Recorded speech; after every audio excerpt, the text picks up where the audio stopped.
It's the name of a famous method. In this method, you set goals for yourself on a daily or weekly. You start to put cross to the days on which you have reached your goal. You make a chain with these crosses and you don't give up. You don't break that chain. But you have a problem.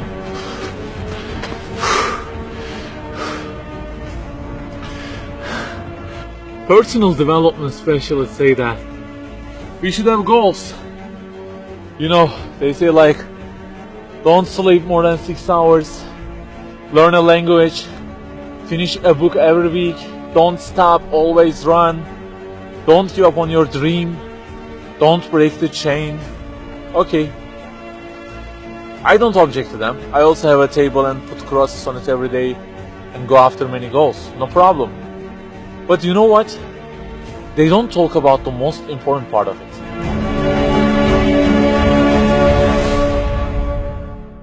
Let me give you a simple mathematical example.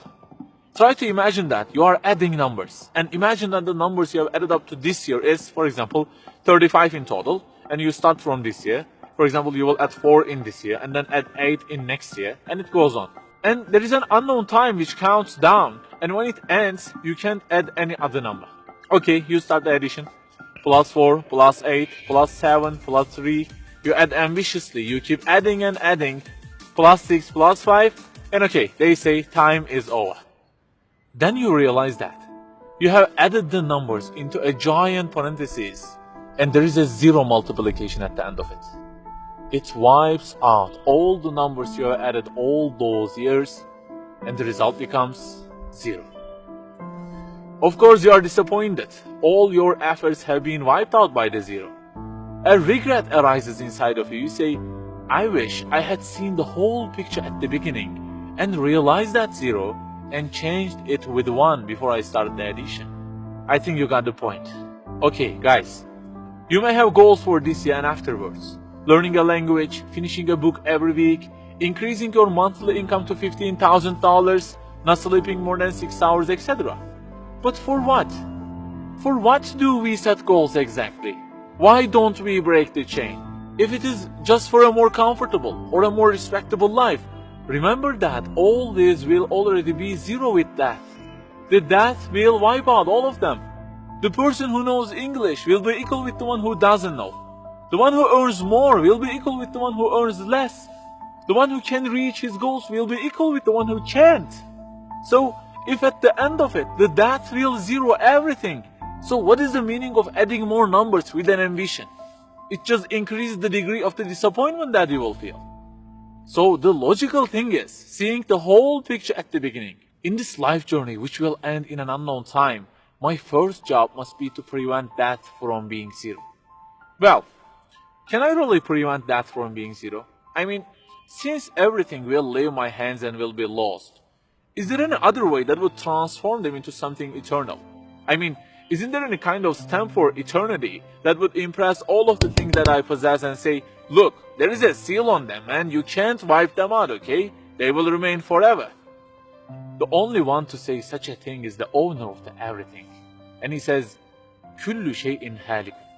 Everything, the languages you learn, the money you earn, the books you read, everything will be perished, إِلَّا وَجْهَهُ, except their way towards Him. So the creator of our life says, if your intention is towards Allah, if the thing you do is for His acceptance, it won't disappear, it will be transformed into eternity in paradise. So learning a language, finishing a book every week, being rich, everything, if they are towards Him and for His sake, eternity stamp being pressed on them. For example, in this year, I will study English for 10 minutes daily.